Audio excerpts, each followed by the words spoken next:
ନିର୍ବାଚନ ନିୟମ ସଂଶୋଧନ କଲେ କେନ୍ଦ୍ର ସରକାର।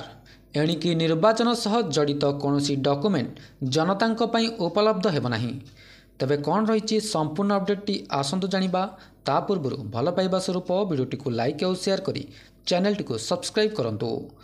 ନିର୍ବାଚନ ନିୟମରେ ସଂଶୋଧନ କରିଛନ୍ତି କେନ୍ଦ୍ର ସରକାର। କେନ୍ଦ୍ର ସରକାରଙ୍କ ଏହି ପଦକ୍ଷେପ ଫଳରେ ଏଣିକି ସାଧାରଣ ଜନତା ଇଲେକ୍ଟ୍ରୋନିକ୍ ରେକର୍ଡ ମାଗିପାରିବେ ନାହିଁ। ଭାରତୀୟ ନିର୍ବାଚନ ଆୟୋଗଙ୍କ ସୁପାରିଶ ଆଧାରରେ କେନ୍ଦ୍ର ଆଇନ ମନ୍ତ୍ରଣାଳୟ ନିର୍ବାଚନ ସଞ୍ଚାଳନ ନିୟମ 1961ର ନିୟମ 93(2)ରେ ସଂଶୋଧନ କରିଛନ୍ତି। ଏହି ନିୟମ ପରିବର୍ତ୍ତନ ହେବା ଫଳରେ ସାର୍ବଜନିକ ନିରୀକ୍ଷଣ ପାଇଁ କାଗଜପତ୍ର ବା ଦସ୍ତାବିଜ ଉପରେ କଟକଣା ଲାଗୁ କରାଯାଇପାରିବ। ଏଣିକି ନିର୍ବାଚନ ସହ ଜଡ଼ିତ କୌଣସି ଡକୁମେଣ୍ଟ ଜନତାଙ୍କ ପାଇଁ ଉପଲବ୍ଧ ହେବ ନାହିଁ। CCTV କ୍ୟାମେରା ଓ ୱେବକାଷ୍ଟିଂ ଫୁଟେଜ ସମେତ ପ୍ରାର୍ଥୀଙ୍କ ଭିଡ଼ିଓ ରେକର୍ଡିଂ ପରି କିଛି ବୈଦ୍ୟୁତିକ ଡକୁମେଣ୍ଟର ସାର୍ବଜନିକ ନିରୀକ୍ଷଣକୁ ରୋକିବା ପାଇଁ କେନ୍ଦ୍ର ସରକାର ନିର୍ବାଚନ ନିୟମରେ ପରିବର୍ତ୍ତନ କରିଛନ୍ତି। ଏହାଦ୍ୱାରା ଦୁରୁପଯୋଗକୁ ରୋକାଯାଇପାରିବ ବୋଲି ଲକ୍ଷ୍ୟ ରଖାଯାଇଛି।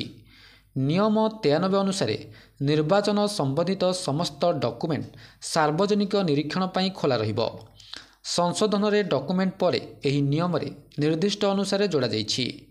ଏହି ସଂଶୋଧନ ପରେ ଏକ ଅଦାଲତି ମାମଲା ଟ୍ରିଗର ଥିଲା ବୋଲି ଆଇନ ମନ୍ତ୍ରଣାଳୟ ଓ ନିର୍ବାଚନ ଆୟୋଗର ଅଧିକାରୀମାନେ ଅଲଗା ଭାବେ କହିଛନ୍ତି। ପ୍ରାର୍ଥୀଙ୍କ ପାଖରେ ପୂର୍ବରୁ ହିଁ ସମସ୍ତ ଡକୁମେଣ୍ଟ ଓ କାଗଜପତ୍ର ରହିଥିବାରୁ ଏ ସମ୍ବନ୍ଧିତ ନିୟମରେ କୌଣସି ସଂଶୋଧନ କରାଯାଇନଥିବା ନିର୍ବାଚନ ଆୟୋଗଙ୍କ ସୂତ୍ରରୁ ଜଣାପଡ଼ିଛି। ତେବେ ଏହା ଥିଲା ସମ୍ପୂର୍ଣ୍ଣ ଅପଡେଟ୍ଟି। ଯଦି ଭିଡ଼ିଓଟି ଭଲ ଲାଗିଥାଏ ଭିଡ଼ିଓଟିକୁ ଲାଇକ୍ କରନ୍ତୁ, ସେୟାର କରନ୍ତୁ ଏବଂ ଚ୍ୟାନେଲଟିକୁ ସବସ୍କ୍ରାଇବ୍ କରିବାକୁ ଭୁଲନ୍ତୁ ନାହିଁ। ଧନ୍ୟବାଦ।